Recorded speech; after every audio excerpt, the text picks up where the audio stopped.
I'm feeding her, I'm tired, you're overwhelmed, all of this stuff. But I just remember thinking, wow, that self-love message that the world is propagating is garbage.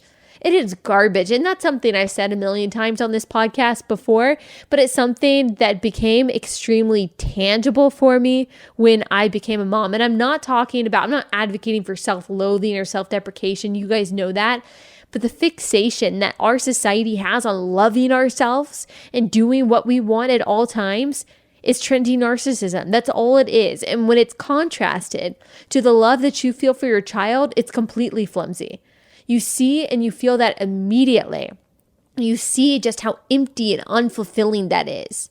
I do very little of what I want right now. Very little. I mean, and some of you moms out there, you've got 6 kids, maybe you have kids with special needs. So I'm certainly not saying that I have that I'm sacrificing the most ever. Not at all. I'm just speaking as a newborn mom. I do very little of what I want. I have very little, quote, me time every time I need to do anything. So like eat or take a shower or answer an email or read my Bible.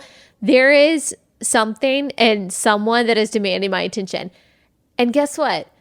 As a selfish person, just like as a naturally selfish person in my flesh, I would not trade that for the world. That's not because I am virtuous. That's not because I'm an extremely generous person or an extremely, any more compassionate person than anyone else. I am just as naturally self-centered and self-focused and self-obsessed and self-loving and selfish as anyone else. And I would not trade this self-sacrifice that is demanded of me because of my daughter for the world.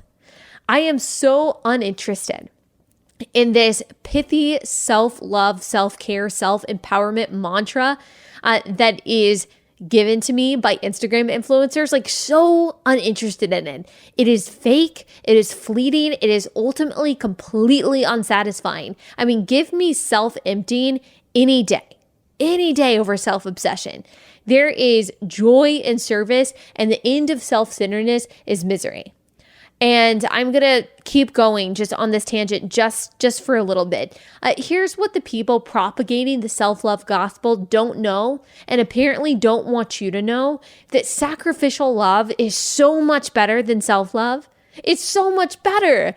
And right now we're talking about earthly sacrificial love, like from a parent to a child. We haven't even gotten into Christian's sacrificial love yet, or Christ's sacrificial love. But the kind of love that manifests itself in putting others before yourself is so much more gratifying, so much more fulfilling, so much more satisfying than the kind that only thinks about yourself.